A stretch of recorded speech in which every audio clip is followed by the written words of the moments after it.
Hello, my name is Alonzo Mendoza, and I'll be showing you the science and Mesa lab. You will be doing many experiments in the lab, such as building wooden bridges and boats, and even robots.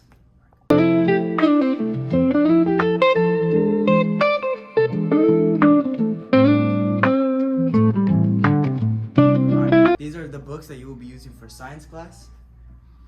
And if you go a little bit more, those are some more books you'll be using. And those are the cardboards you'll be using to make bases and planes. And these are the equipments we will be using for science labs and MESA projects. You'll be doing many more things throughout the year, but for now we're going to go to a social studies class. Alright, here we are in a social studies class. We'll not only be learning about America becoming its own independent country, we'll be learning about wars such as the War of 1812 and the Civil War. Alright, right here, if you look right here, there's the White House. There's many more statues going on, but if you look on top, there's the Battle of Bunker Hill. And if you look right here, here's some of the signers of the Declaration of Independence. You will be using this book to look up many of the information and many of the books too. Right here, these are the 47 presidents of the United States.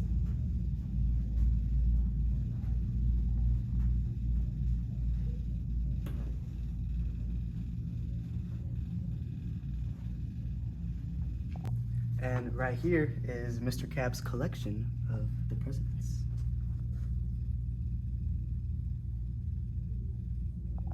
That'll be all, but now we're gonna go interview Mrs. Ryerson.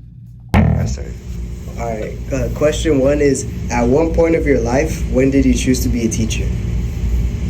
I think that I noticed my interest in language arts in high school because I realized that I really liked music and how that kind of translated over into English. But I didn't know for sure that I wanted to make it my job until I was in college, like in my second year maybe, and then I figured it out. Question two, what hobbies do you like outside of teaching? I recently started cooking and trying to make my recipes better because I was not so great. I'm still not that great, but at least now people will eat what I cook. So. Question three, what do you like most about CrossFit? I like that it's always something different and you don't get bored. Question four, what brings you the most joy in teaching 7th graders?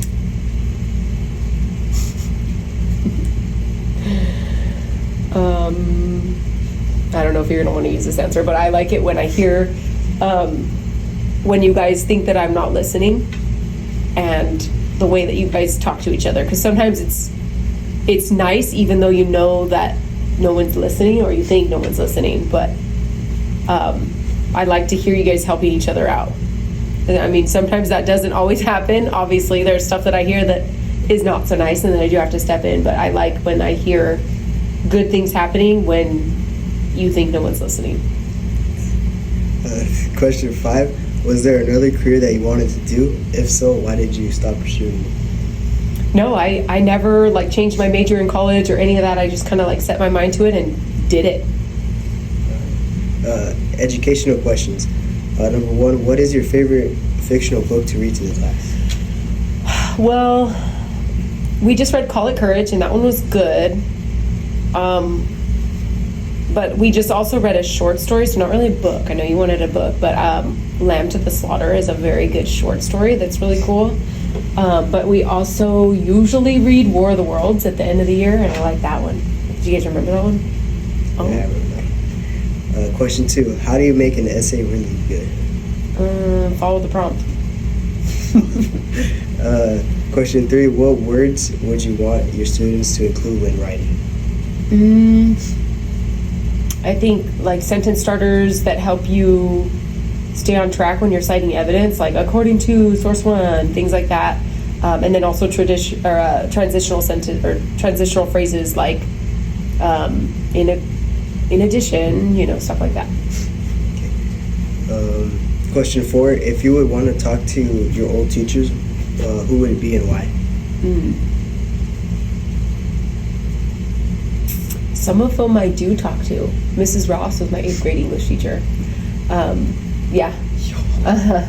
And there's still some of the teachers at the high school that were my teachers. So I do actually kind of get to talk to them when we do staff stuff sometimes, which is cool. But some of them have retired and moved on and things. Like Mrs. Francis, she always had really good stories. And I had her when I was in yearbook class in high school, and she always taught us like good stories that make you think. And then from college, a couple of teachers would be interesting just because their classes were so interesting, but they were big, so you don't really get to talk to them like you do here. Last question, question 5. What is something you gained when teaching an English class? Like, what do you mean? Something I learned, or? Yeah, great. I always learn something when I hear a student explain the same thing that I just said, because you guys always have like a different way of telling. Like, I swear I'll explain the instructions and I say everything I need to say, and then some kid doesn't know what to do and the neighbor just turns to him and says, no, it's like this, and it's pretty much what I just said, but somehow like you guys understand each other better than what you understand me sometimes. Yay, good job.